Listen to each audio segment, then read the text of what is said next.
As I was in elementary school, we were learning about the Victorian era in history, which I didn't give a crap about. My history teacher had a Victorian family tree and stuck it on the walls of the classroom. I didn't know why we had to look into somebody's family history.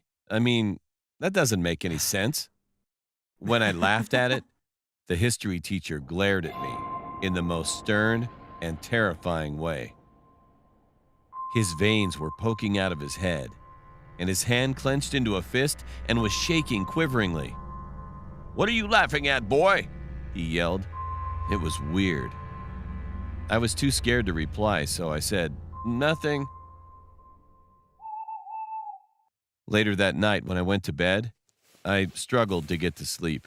I was tossing and turning. A few minutes later, I finally drifted off to sleep, but it didn't last a long time. I woke up an hour later. I was checking my phone to see that it had just passed midnight.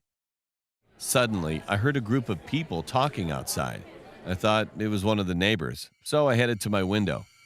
When I looked to see what was going on, my heart just dropped. There, in the middle of the garden, were parents who were beating their child with a wooden club. The parents and the kid were all wearing the Victorian era style clothes.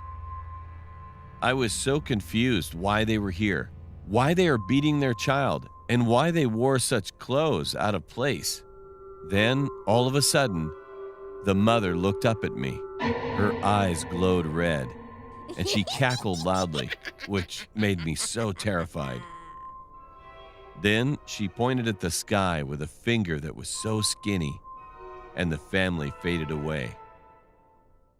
I couldn't sleep at all the whole night, and I thought about the class that